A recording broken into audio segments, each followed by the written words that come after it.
Hello students, आज करेंगे class 8 की संस्कृत की बुक का चैप्टर नंबर 1 सुक्ति रसामृतम। तो इसमें कुछ सुक्तियां दी हुई हैं जिनका एक्सप्लेनेशन हिंदी में हम देखेंगे आज। और एक्सप्लेनेशन देखने से पहले वर्ड मीनिंग देख लेते हैं। हर सुक्ति से रिलेटेड वर्ड्स का मीनिंग पहले देखेंगे और फिर उसका अर्थ समझेंगे। जैसे पहली सूक्ति है, पिबन्ति नद्यः स्वयमेव नाम्भः स्वयं न खादन्ति फलानि वृक्षा नादन्ति शस्यं खलु वारिवाः परोपकाराय सताम विभूतये। तो इसमें आने वाले वर्ड्स की मीनिंग पहले देख लेते हैं। तो पहली जो सूक्ति है उसमें जो वर्ड्स आ रहे हैं उनको देखते हैं पहले। इसमें वर्ड आया है नाम्भः। नाम्भः मीन्स पानी, अम्भः मीन्स पानी होता है और न के साथ इसका न प्लस अम्भ की यहाँ पर संधि हो रही है। न प्लस अम्भ यानी संधि हो रही है दो वर्ड्स की। न अम्भ का बनेगा पानी नहीं। शस्यम, शस्यम मीन्स होता है फसलें या अनाज, ठीक है, अनाज की जो फसलें होती हैं।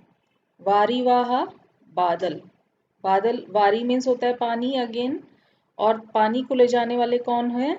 बादल, इसलिए बादलों को वारीवाहा भी कहा जाता है।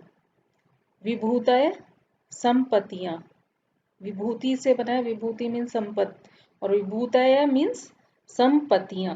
नादंती में न जमा अदंती, न और अदंती की संधि हो रही है, मीन्स नहीं खाते। खलु निश्चय ही या निश्चित रूप से। सताम सज्जनों की। तो ये वर्ड्स थे, ये जो हमने देखे 7 वर्ड्स, ये प्रथम सूक्ति के हैं। फर्स्ट नंबर की जो सूक्ति है उसके वर्ड्स हैं। तो अब वापस चलते हैं अपनी सूक्ति पे। सो पिबन्ति नद्यः स्वयमेव नाम्भः मीन्स नदियां जो हैं अपना जल स्वयं ही नहीं पीती हैं। नदियां अपना जल नहीं पीती हैं, पिबन्ति नहीं पीती हैं, अपने आप अपना जल नदियां स्वयं नहीं पीती हैं। स्वयं न खादन्ति फलानि वृक्षा, इसी प्रकार वृक्ष भी अपने फल स्वयं नहीं खाते हैं। नादन्ति शस्यम खलु वारिवाहा, इसी प्रकार जो फसलें, अनाज की फसलें बादलों की बारिश के द्वारा पैदा होती हैं उसको वो निश्चित रूप से खुद नहीं खाते हैं। बादल अपने द्वारा उगाई गई फसलों को बादल जो फसलें उत्पन्न करते हैं, बारिश होती है तो उसी से तो खेतों में अनाज की फसलों की पैदावार होती है, लेकिन बादल उन फसलों को खाते तो नहीं, उस अनाज को खाते तो नहीं है। तो बादल अपने द्वारा उगाई गई फसलों को स्वयं नहीं खाते हैं। परोपकाराय सताम विभूतय, इसी प्रकार जो संत जन होते हैं उनकी संपत्तियां, विभूतय भी संपत्तियां दूसरों के हित के लिए होती हैं, परोपकार के लिए होती हैं। एक बार फिर से देख लेते हैं इसका। नदियां अपना जल स्वयं नहीं पीती हैं, पेड़ अपने फल स्वयं नहीं खाते हैं, बादलों के द्वारा जो फसल उत्पन्न होती है उसे वे स्वयं नहीं खाते हैं, क्योंकि सज्जनों की संपत्तियां परोपकार के लिए होती हैं। नेक्स्ट सूक्ति पढ़ते हैं। मातेव रक्षति पितेव हिते नियुक्ते, मातेव रक्षति पितेव हिते नियुक्ते कांतेव चाभिरम्यत यपनीय खेदम लक्ष्मी तनोति वितनोति च दिक्षु कीर्तिम कीन साध्यति कल्पलत लतेव विद्या। चलते हैं वर्ड मीनिंग पर। सूक्ति नंबर 2 के वर्ड मीनिंग देखते हैं पहले। तो यहाँ से शुरू है मातेव से। मातेव में 2 वर्ड्स की संधि हो रही है, माता जमा ईव, यानी माता की तरह। पितेव में कौन से वर्ड्स हैं? पिता जमा ईव की संधि है, 2 वर्ड्स हैं जिनकी संधि हो रही है पितेव में। पिता जमा ईव पितेव, यानी पिता के समान। हिते कल्याण में, यानी हित के कार्य में या कल्याण में। नियुक्ते लगाता है, पिता जो है हित के कार्यों में लगाता है या लगाते हैं। कांतेव, कांता मीन्स कांता जमा ईव हो गया कांतेव, पत्नी के समान। कांता मीन्स पत्नी, पत्नी के समान। अब ये वर्ड देखिए, चाभिरम्यत यपनीय में 3 वर्ड्स की संधि हो रही है, च जमा अभिरम्यति जमा अपनीय, यानी इससे ये 3 वर्ड्स बन रहे हैं। तो च मीन्स और हो गया, अभिरम्यति मीन्स प्रसन्न करती है, और अपनीय मीन्स दूर करती है। यानी जो पत्नी होती है वो कष्टों और दुखों को दूर करती है और प्रसन्नता को बढ़ाती है या प्रसन्न करती है। ये अर्थ आएगा इस पूरे वर्ड का। अपनीय मीन्स हटाकर या दूर करके, दुखों को दूर करके प्रसन्नता को बढ़ाती है। पत्नी के लिए आ रहे हैं ये 2-3 वर्ड्स। खेदम कष्टों को या दुख को, तनोती बढ़ाती है, वितनोती बढ़ाती या फैलाती है, कीर्तिम यश या प्रसिद्धि, कल्पलतेव यानी कल्पलता जमा ईव, 2 वर्ड्स हैं, कल्प वृक्ष के समान, साध्यति सिद्ध करती है या पूर्ण करती है, हमारे कार्यों को पूर्ण करती है। ठीक है, अब इसका अर्थ देख लेते हैं, एक्सप्लेनेशन देखते हैं। ये थे सूक्ति नंबर 2 के वर्ड मीनिंग थे। अब इसका अर्थ देखते हैं। तो ये जो सूक्ति है ये विद्या के बारे में है, हमारी शिक्षा के बारे में है कि विद्या प्राप्त करने से और शिक्षा प्राप्त करने से हमें क्या क्या फायदे मिलते हैं। तो क्या बता रहे हैं विद्या के लिए कि अगर हम अच्छे से अपनी शिक्षा ग्रहण करते हैं, पढ़ाई करते हैं अच्छे से, तो वो हमारे लिए कैसे फायदा पहुंचाती है, हमें क्या फायदा पहुंचाती है, उसके बारे में सूक्ति है ये, कि वो माता की तरह हमारी रक्षा करती है। मातेव रक्षति, माता की तरह रक्षा करती है। पितेव हिते नियुक्ते, पिता के समान हित के कार्यों में नियुक्त करती है या लगाती है। कांतेव चाभिरम्यत्य पनीय खेदम, यानी पत्नी के समान खेदम दुखों को दूर करती है और हमें प्रसन्नता प्रदान करती है। पत्नी के समान हमारे दुखों को दूर करके और प्रसन्नता को प्रदान करती है, हमें प्रसन्न करती है। लक्ष्मी तनोती, विद्या हमारी लक्ष्मी को भी बढ़ाती है। वितनोती च दिक्षु कीर्तिम, और सभी दिशाओं में हमारे कीर्ति और यश को फैलाती है।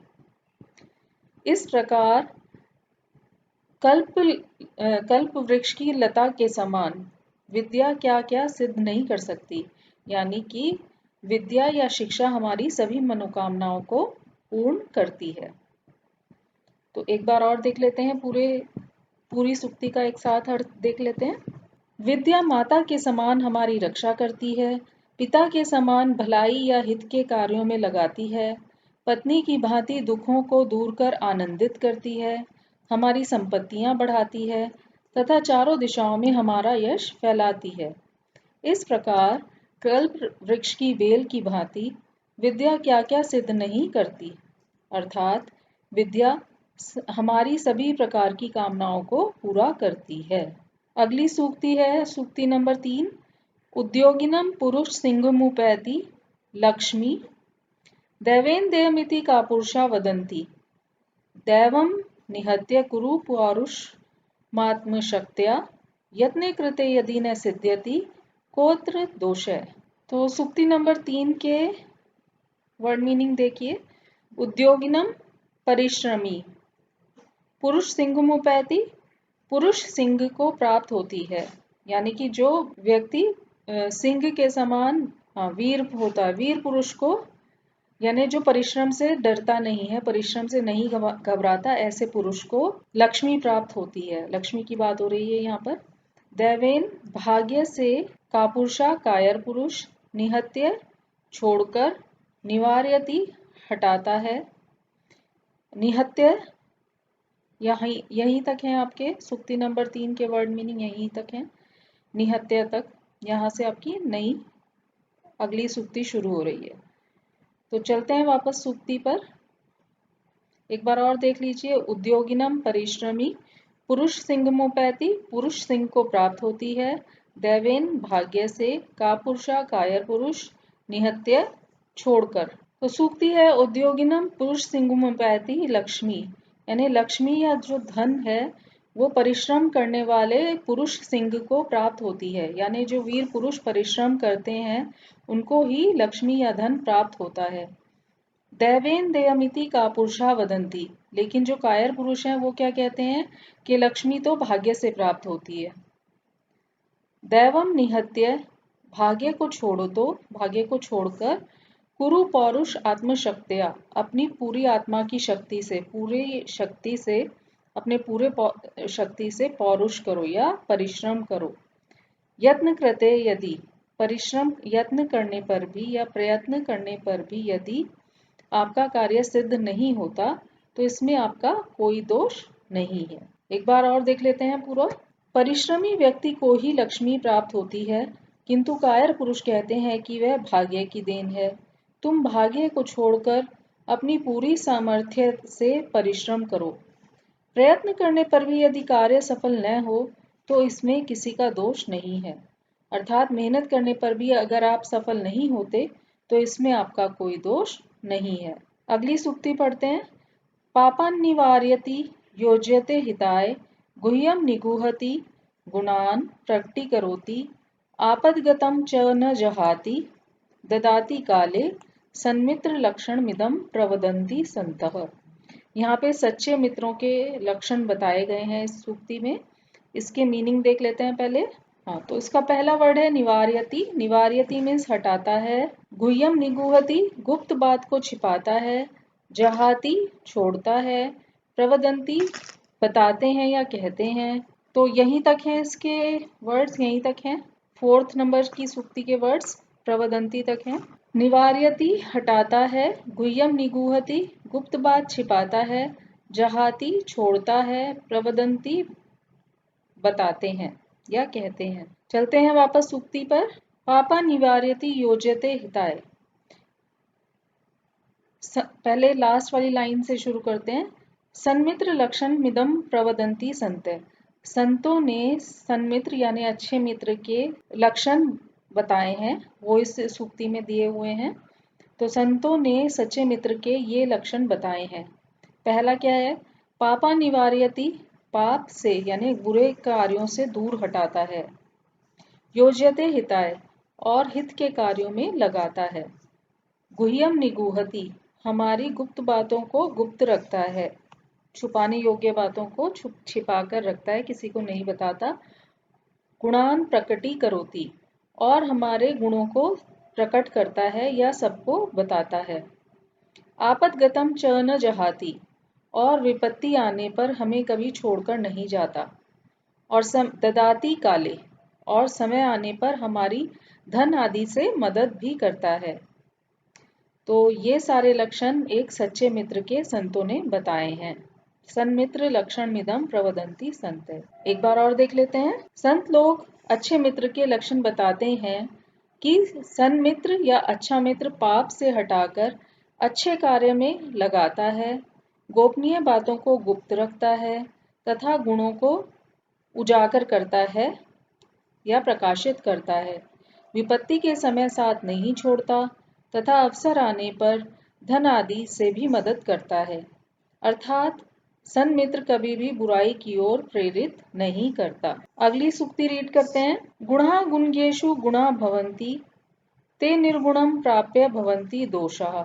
आस्वादतोया प्रभवन्ति नदयः, समुद्रमासादय भवन्त्य पेया। पहले वर्ड मीनिंग देखते हैं। गुणगेषु, गुणवान व्यक्तियों में, निर्गुणम गुणहीन को, आस्वादतोया स्वादिष्ट जल वाली, प्रभवंती उत्पन्न होती हैं, आसादाय पाकर या पहुंचकर, अपेया अपेया न पीने योग्य खारे जल वाली। तो ये वर्ड्स थे इस सूक्ति के, सूक्ति नंबर 5 के वर्ड्स थे ये। एक बार और देख लीजिए। गुणगेषु, गुणवान व्यक्तियों में, निर्गुणम गुणहीन को, आस्वादतोया स्वादिष्ट जल वाली, प्रभवंती उत्पन्न होती हैं, आसादय पाकर या पहुंचकर, अपेया न पीने योग्य या खारे जल वाली। चलते हैं वापस सूक्ति पर। तो इस सूक्ति में गुणों के बारे में बता रहे हैं। क्या कह रहे हैं? गुणा गुणगेषु गुणा भवन्ति, यानी जो गुण हैं वो गुणवान व्यक्ति के पास जब तक रहते हैं तभी तक वो गुण रहते हैं। ते निर्गुणम प्राप्य भवन्ति दोषा, निर्गुणी व्यक्ति को अगर निर्गुणी व्यक्ति में वो गुण आ जाएं तो वो दोष में बदल जाते हैं। जिस प्रकार आस्वाद तोया प्रभवंती नदी है, यानी नदियों का जल, जब नदियां पर्वतों से उत्पन्न होती हैं तब उनका जल पीने योग्य होता है, स्वादिष्ट होता है। आस्वादोया मीन्स उनका जल पीने योग्य स्वादिष्ट जल होता है। लेकिन जब नदियां समुद्र में जाकर मिलता है, नदियों का जल समुद्र महासागराय समुद्र में पहुंचता है नदियों का जल, तो वो पीने योग्य नहीं रहता। भवन्त्य पेया, पीने योग्य वो नहीं रहता, अपेय हो जाता है, पीने योग्य नहीं रहता यानी खारा हो जाता है। एक बार और देख लेते हैं इसको कि क्या बोल रहे हैं कि जो गुण होते हैं, जैसे कि किसी में दान दया धर्म आदि गुण है किसी गुणवान व्यक्ति में, तो ये गुण गुणवान लोगों के अंदर होने पर ही गुण रह पाते हैं। यदि ये गुण किसी निर्गुणी या गुणहीन व्यक्ति के को प्राप्त होते हैं तो वो दोष बन जाते हैं। जैसे नदियां पर्वत से निकलती हैं तो उनका पानी पीने योग्य होता है, परंतु समुद्र में मिलने से उनका जल पीने योग्य नहीं रहता, अर्थात खारा हो जाता है। लास्ट सुक्ति रह गई है, सुक्ति नंबर 6। रीड करते हैं एक बार सुक्ति और फिर वर्ड मीनिंग देखेंगे। निंदन्तु नीति निपुणः यदि वा स्तुवन्तु लक्ष्मी समाविष्टु गच्छतु वा यथेष्टम् अद्य वा मरणमस्तु युगांतरे वा न्यायात पथ है प्रविचलन्ति पदम न धीरा। यहाँ से है लास्ट सुक्ति के वर्ड मीनिंग। स्तुवन्तु स्तुति या गुणगान करें, यथेष्टम इच्छा अनुसार, अद्यैव दो वर्ड्स की संधि है अद्य प्लस एव आज ही, प्रविचलन्ति विचलित होते हैं, पापम अपाकरोति पाप दूर करती है, युगांतरे अगले युग में, पदम एक कदम भी। चलते हैं वापस सूक्ति पर, एक बार और देख लीजिए वर्ड्स को। स्तुवन्तु स्तुति या गुणगान करें, यथेष्टम इच्छानुसार, अद्यैव अद्यएव आज ही, प्रविचलन्ति विचलित होते हैं, पापम अपाकरोति पाप दूर करती है, युगांतरे युग जमा अंतरे दो वर्ड्स की संधि है अगले युग में, पदम एक कदम भी। देखते हैं अर्थ। निंदन्तु नीति निपुणः यदि वा स्तुवन्तु। नीति निपुण लोग जो होते हैं, यानी जो अपनी नीति का पथ कभी नहीं छोड़ते, जो मनुष्य बहुत ही वीर होते हैं, धीर होते हैं, जिनमें धैर्य होता है, उनकी चाहे निंदा की जाए या फिर उनकी स्तुति की जाए, यानी उनका गुणगान किया जाए, उनकी प्रशंसा की जाए।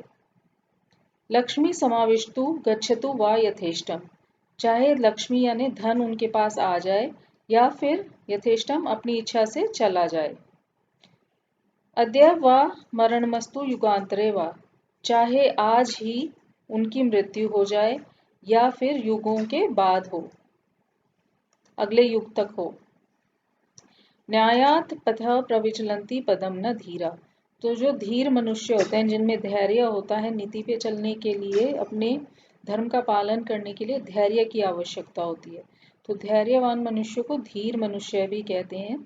तो ऐसे धीर मनुष्य चाहे उनके साथ कुछ भी हो जाए, न्याय के पथ से, न्याय के रास्ते से वो एक कदम भी विचलित नहीं होते हैं। इसका पूरा एक बार देख लेते हैं, पूरा अर्थ एक साथ। नीति निपुण लोग या धीर लोगों की यदि निंदा की जाए या प्रशंसा की जाए, उनकी संपत्ति या लक्ष्मी बनी रहे या स्वेच्छा से चली जाए, आज ही उनकी मृत्यु हो या युगों के बाद हो, लेकिन धीर या न्यायप्रिय लोग न्याय के मार्ग से एक कदम भी विचलित नहीं होते हैं, अर्थात वे सदा न्याय के मार्ग पर ही चलते हैं। तो ये था इस पाठ का एक्सप्लेनेशन, सुक्ति रसामृतम का एक्सप्लेनेशन था विद वर्ड मीनिंग। आशा है आपको समझ आया होगा अच्छे से। इसको रिवाइज कीजिए, अच्छी तरह रिवाइज कीजिए, बहुत इजी है। नेक्स्ट वीडियो में इस पार्ट की एक्सरसाइज वगैरह देखेंगे। तब तक के लिए आप इस चैप्टर को अच्छे से तैयार कीजिए, और वीडियो कैसा लगा आप कमेंट करके बता सकते हैं। Thank you for watching, have a nice day, आपका दिन शुभ हो।